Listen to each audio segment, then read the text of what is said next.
समस्या यही है दक्ष।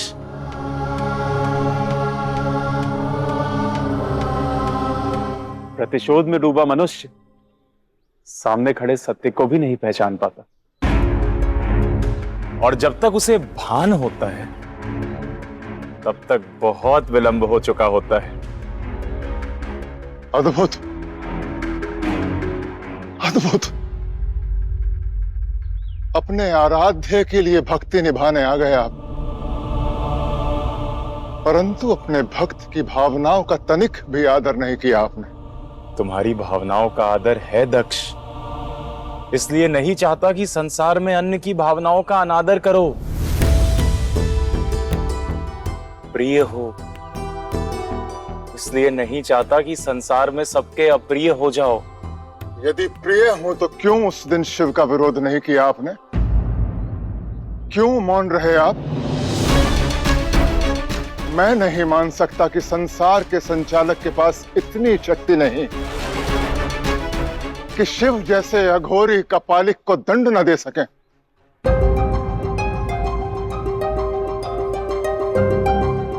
विवश था। मेरे साथ साथ संसार में जो चेतना है, जो ऊर्जा है, जो शक्ति है, वो देवी आदि पराशक्ति की है। वो शक्ति जिसके बिना ये संसार क्या, शिव भी शव है। शक्ति का शिव से क्या संबंध है? संबंध है दक्ष, उन्हीं का तो संबंध है। वो स्वयं शिव में समाहित है, तो कैसे उनके विरुद्ध खड़ा हो जाऊं मैं? जब तक शक्ति उनकी है, ये सृष्टि शिव ही नहीं हो सकती।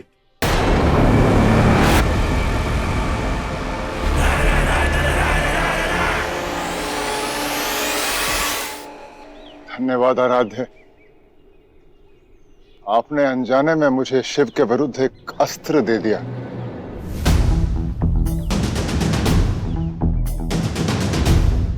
यदि शक्ति के बिना शिव शव है तो शिव को शव बना के रहूंगा मैं। शिव से उसकी शक्ति छीन लूंगा,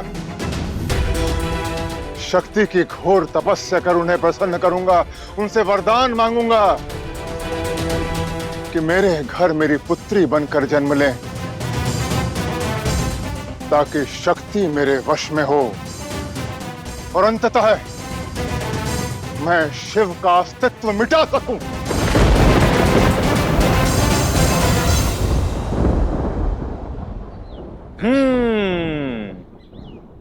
ये प्रतिकार श्रेष्ठ होगा। अब तो तुम मुझसे रुष्ट नहीं हो ना?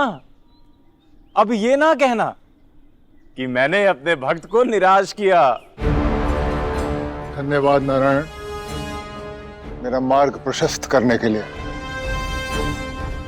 मुझे आशीर्वाद नहीं देंगे कि मैं अपने ध्येय में सफलता प्राप्त कर सकूं? तुम्हें शक्ति का सत प्राप्त हो दक्ष।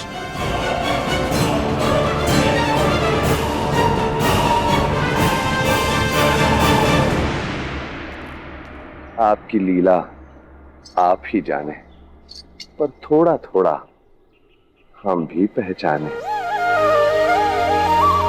मुझे तो लगा था कि नारायण शिव का अपमान रोकने गए हैं, पर अब समझ आया कि उनका मुख्य उद्देश्य शक्ति के आगमन का प्रबंध करना था।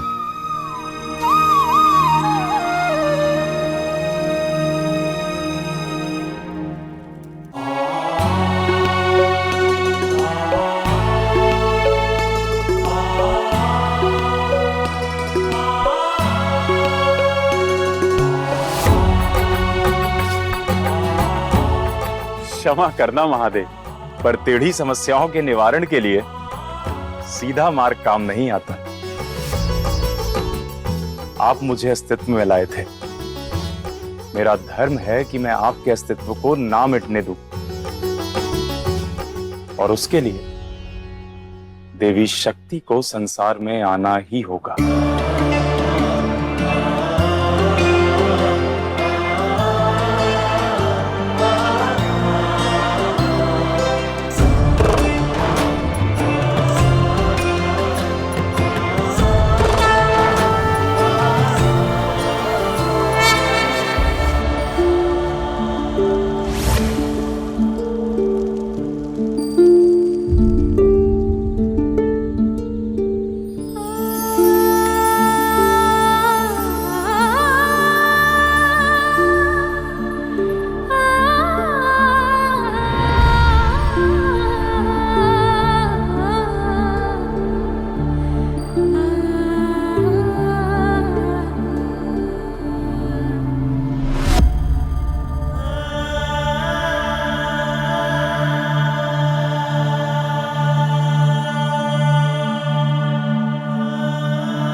शक्ति, परम शक्ति, प्राण शक्ति, आदि शक्ति, ब्रह्म शक्ति, नमोस्तुते।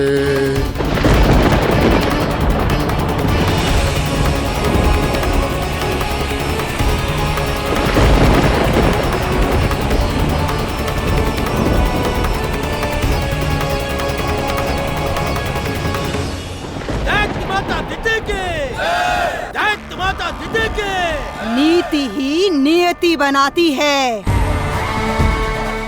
जब मांगने की नीति अपनाई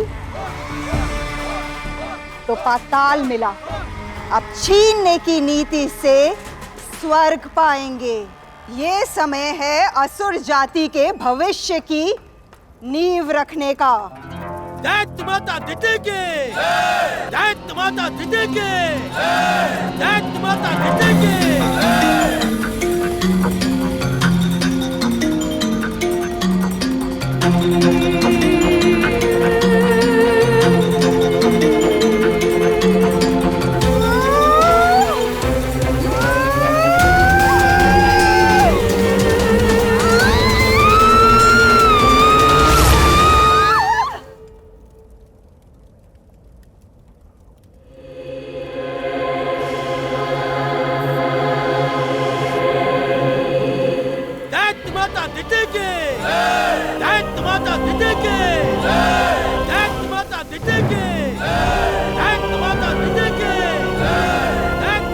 मेरी ये महाबली संतान रक्षा पुंज में और भी बली होगी, फिर जन्म लेकर ये देवताओं का जड़ से विनाश कर देगी।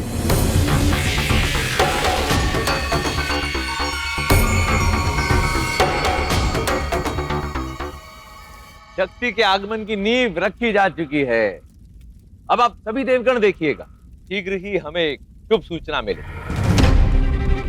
इंद्रदेव! आ गई शुभ सूचना।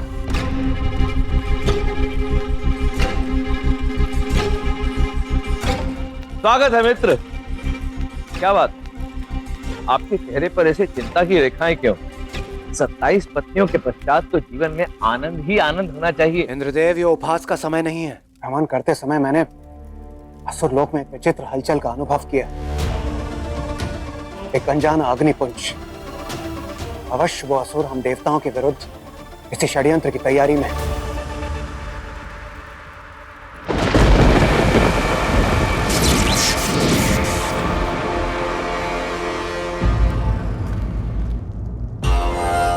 यहाँ की गतिविधियां देखकर ऐसा लग रहा है कि ये अवश्य ही ऐसा कुछ करने जा रहे हैं जो ना तो सृष्टि के हित में है, ना हम देवताओं के। इन्हें किसी भी मूल्य पर रोकना होगा। पर कैसे मित्र?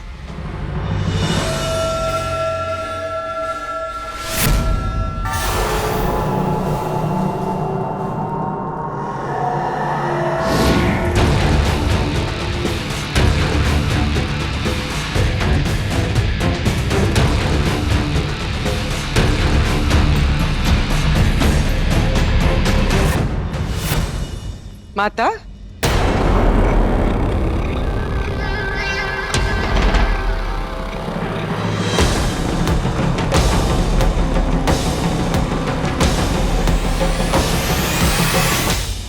आप यहाँ इस समय?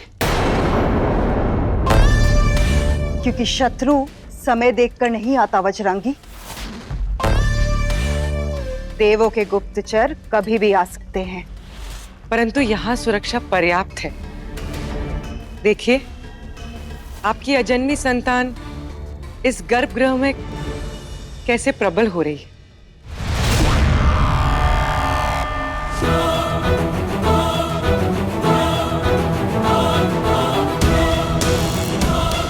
माता,